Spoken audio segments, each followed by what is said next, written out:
여러분, 김재구입니다. 또 우리가 웃지 못할 그런 사건이 오늘 또 터졌습니다.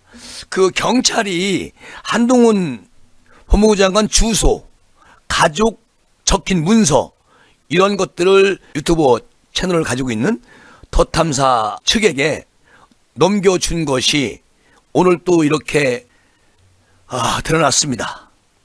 지난 27일 날 한동훈 법무부 장관 집 앞을 찾아갔다가 한 장관으로부터 공동 주거 침입과 보복 범죄 등 혐의로 고발당한 더탐사 관계자 5명에 대해서 경찰은 지난 29일 날 어제죠, 긴급 응급조치를 내렸습니다. 그런데 스토킹 처벌법에 따른 것으로 이 조치를 받은 이들은 한 장관과 가족, 주거지 100m 이내 접근 금지가 되었습니다.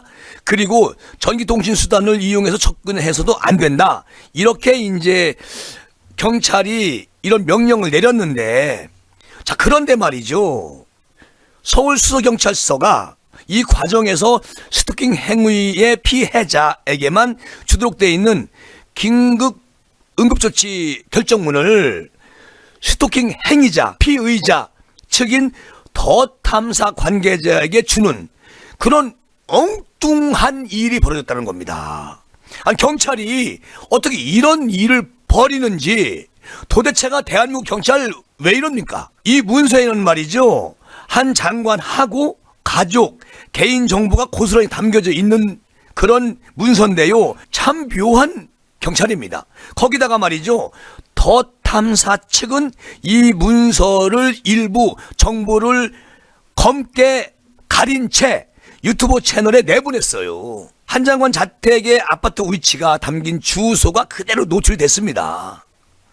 경찰이 유튜브 채널 더탐사 측에 건넨 긴급 응급조치 결정서, 이 개인정보 일부를 아주 까맣게 가렸지만 아파트 위치를 특정할 수 있는 정보와 호수 등이 남아 있어서 조선일보가 이것을 추가적으로 모자이크 해가지고 처리했다는 건데, 여러분, 이럴 수는 없는 겁니다. 더탐사가 경찰로부터 받은 서류는 스토킹 행위자에게 보내는 것이 아닌 다른 서류예요. 피해자만 보여주는 서류를 가해자한테 줬다는 겁니다. 경찰 이거 그냥 놔두면 안 될 것 같고요. 자, 경찰청 범죄수사 규칙에 따르면 피해자의 주소 등 개인 정보가 담긴 긴급 응급조치 결정서는 피해자와 피해자의 법적 대리인에게만 송부할 수 있도록 그렇게 규정이 되어 있는 거거든요. 이것을 직접 건네줬다는 거 아니겠습니까?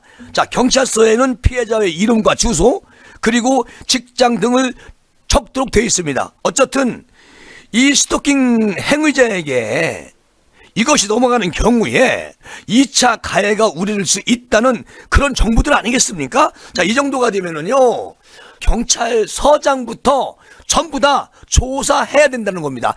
저는 우려되는 게, 문재인 정권 5년 동안 경찰들이 정치 경찰을 하다가 윤 정부가 들어오면서 이런 사태가 벌어지지 않나, 이런 생각을 아니할 수가 없습니다. 자, 스토킹 범죄 행위자에게는 내용과 기간, 불복 방법 등이 적혀 있는 긴급 응급조치 통보서를 교부하거나 구도로 그 내용을 통보하게 되어 있습니다. 자, 여러분, 긴급 응급조치 통보서에는 피해자의 이름이나 주소 등이 개인정보는 전혀 나와 있지 않습니다. 자, 그런데요, 수서경찰서가 한동훈 장관의 개인정보가 나와 있는 결정서를 가해자에게 잘못 전달됐다? 이런 사태가 벌어졌다? 이게 인위적일까요? 아니면 우발적일까요? 저는 절대 우발적이라고 보지 않습니다. 아니, 이 정도 모르는 경찰이 어디 있습니까?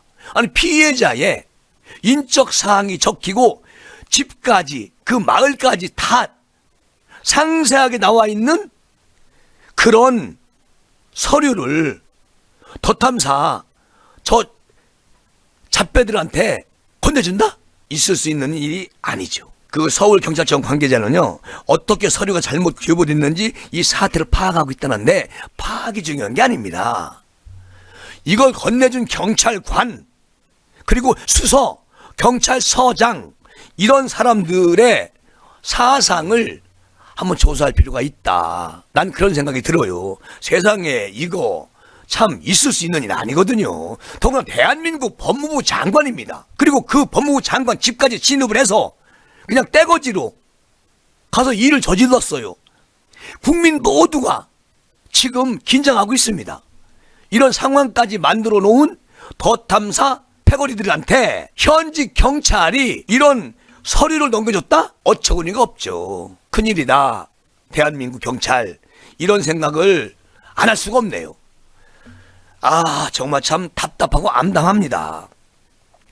그 한동훈 법무부 장관께서 그 지금 우리 대한민국 뭐 총선, 지자체 선거 또는 뭐 대선 이럴 때 중국 교포나 또 중국인들이 엄청 선거에 개입을 해가지고 지금까지 정말 선거 같지 않은 선거를 치렀습니다. 그런데 거기에 몰두하면서 열심히 일하는 한동훈 법무부 장관 집에 가서 난리를 피우고 또 앞으로 어떤 일이 또 생길지 몰라요. 이 덧탐사 아이들한테 수서경찰서에서 인적사항이 다 적힌 이런 것을 건네주는 사태까지 벌어지는 대한민국 현실 너무 무섭습니다. 제가 왜 한동훈 법무부 장관께서 국내 거주 중국인 투표권 박탈시키는 외국인 참정권을 아마도 손을 보고 있는 것으로 알고 있는데 법무부가 국가 간 상호주의 원칙에 따라서 한국에 거주하는 외국인 영주권자에 대한 참정권을 개편할 필요가 있다는 의견을 밝혔습니다.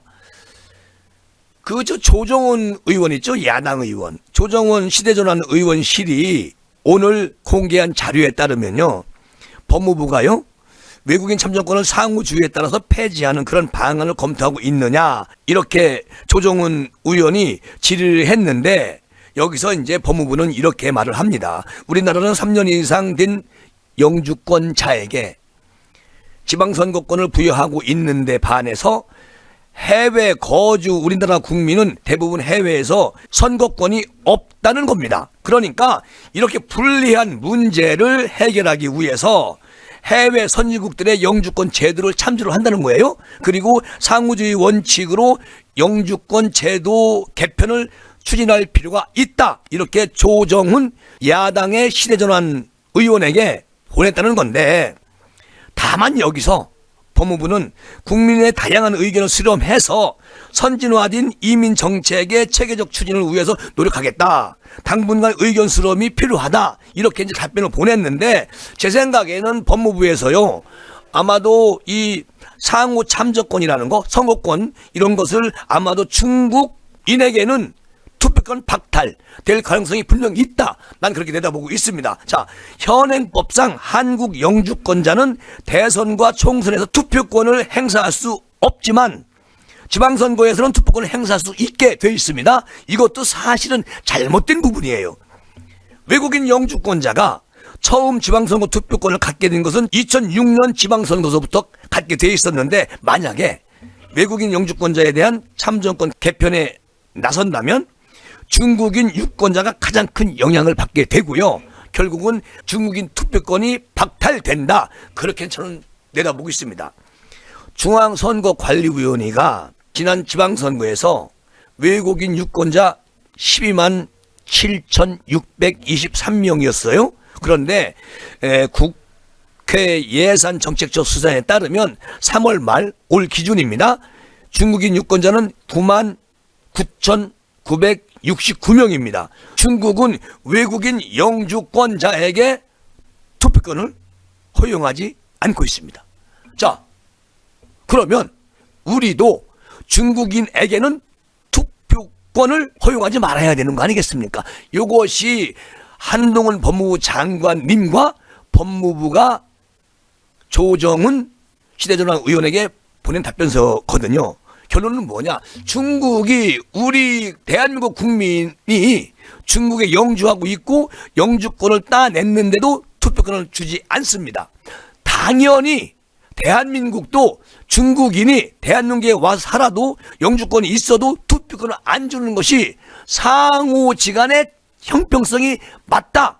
그렇게 이제 법무부가 결정을 하는 것이죠. 2006년도에 지자체 선거부터 중국인이 선거에 개입하면서 엄청난 일들이 벌어지기 시작했습니다. 이렇게 국가를 위해서, 국민을 위해서 법무부 장관이 열심히 일하고 계신데 경찰이 어떻게 덧탐사 저런 패거리들한테 한동훈 법무부 장관님의 인적 사항 모든 것이 적혀 있는 그런 내용의 서류를 건네주는 이유가 뭘까요? 이건 실수가 분명히 아닙니다. 이것은 의도적으로 무언가 여기에 있다는 그런 의심이 드는 거 아니겠습니까? 여러분, 대한민국은 법치국가고요.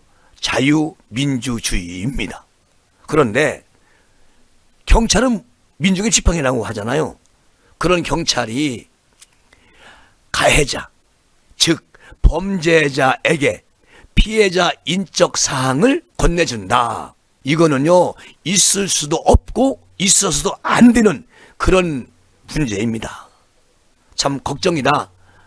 암담하다, 대한민국. 이런 생각이 들고요. 이것을 어떻게 국민들이 이해할까? 정말 참 대한민국 경찰, 특히 수서경찰서 경찰관들 이러면 안 됩니다. 오늘 아주 참담한 생각을 가지고 여러분께 시사를 해드렸는데 이 시간 맞추고 다음 시간 준비하면서 또 그때 또 다른 얘기를 하도록 하겠습니다. 여러분 감사합니다.